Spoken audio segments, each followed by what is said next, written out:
guys! Welcome back dito sa aking channel, and today's video, quick update lang tayo dito sa isang loan app na okay siya magpautang lalong-lalo kapag first time nyo na umutang dito.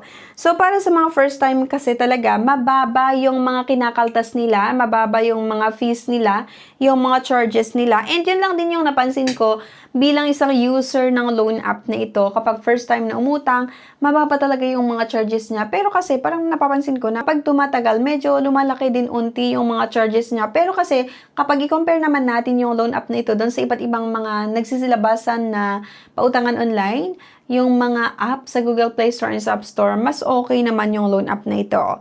So yun nga, ang i-share ko ngayon na itong Mr. Cash. So naka-under nga ito ng eGeneration Lending Corporation. And kung mapapansin nyo, medyo marami yung mga reviews sa loan app na ito.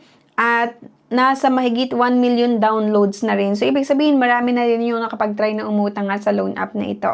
eGeneration Lending Corporation, sa SEC ay registered naman sila under the name of, itong eGeneration Lending Corporation, operating under the name of Peso Pay Lending, Cashier Lending, Snappy Cash Lending, My Wallet Lending, Mr. Cash Lending, Peso Box Lending, and Loan App Lending. So, yung status nila ay registered naman at meron din silang mga secondary license to operate. Status registered, secondary license number, type lending. So, dati kasi itong Mr. Cash, mababa yung ino-offer talaga nila na loan amount. So, ito yung isa sa mga nakita ko na update nila ngayong January 2026 na nagtaas sila ng loan amount kasi umabot na hanggang 50,000 pesos yung maximum loan amount nga. Dati kasi nasa 25,000, ganyan, 20,000.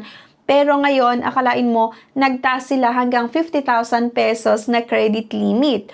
So, napakadali lang din mag-apply dito, and nag-check ako ng iba't ibang mga reviews din nga dito sa Mr. Cash, and marami din naman yung mga natuwa talaga na nag-try na umutang dito. Kaya lang may mga nakita ako na hindi magandang reviews, like na-declined lang din daw kasi yung loan application nila, kaya napakababa yung mga star na binibigay. So, yun lang din naman talaga kapag umutang tayo sa mga loan app, hindi naman talaga 100% na papautangin nila tayo. So, subject for their policy and approval pa rin. Kagaya ng mga ibang reviews nga dito na puro decline daw yung loan application nila. Para nga kayo ay makautang dito, syempre, download lang natin yung app. And for your account security, do enable this below permission, which will give you access to better loan service. May mga gustong i-access nga itong Mr. Cash sa cellphone nyo. Nga mga ka-interview, napakadali lang umutang dito sa Mr. Cash, and I think mabilis lang din sila mag-approve basta okay naman yung mga details natin. Kasi sa akin, first time ko na nag-try ulit ngayon, then approve ako ng 2,500 pesos. Hindi siya ganun kalaki, pero goods na rin to ha. Lalong-lalo kung kailangan natin ng extra cash pang emergency, like ayan, 2,500. So, boost your credit limit by repaying on time. So, di ba?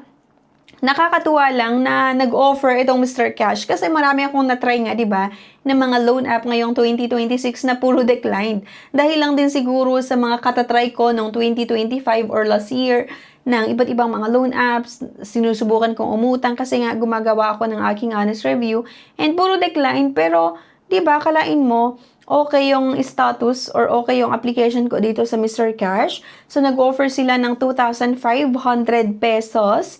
And then, choose your desired loan amount. So, nag-offer ito ng 3 terms ha.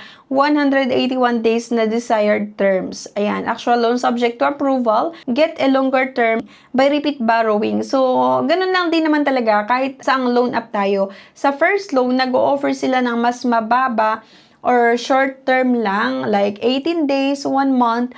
Pero, kapag repeat borrowers ka na, mahaba din yung ino-offer nila na terms, like 2 months, 3 months, ganyan. Meron tayong sample computation dito na binigay ng Mr. Cash. Loan amount ay 2,500 nga.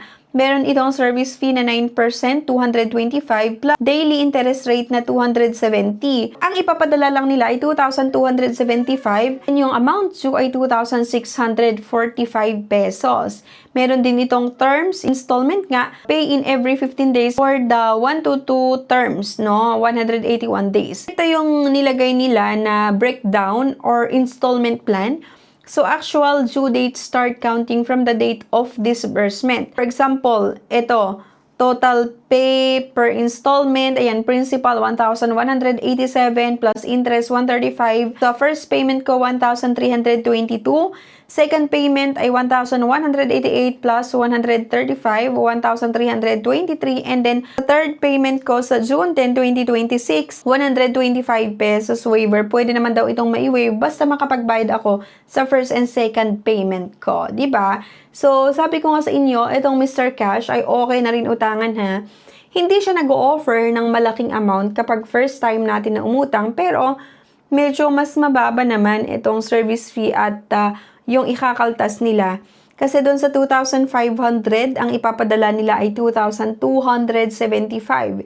Kasi yung ibang loan app, 2,500 na loan amount, ang matatanggap mo lang ay halos nasa 1,200, ganon. Malaki yung mga kinakaltas nila. Pero dito sa Mr. Cash, fund received 2,275. So, isang loan app na mabilis magpautang, mabilis yung approval.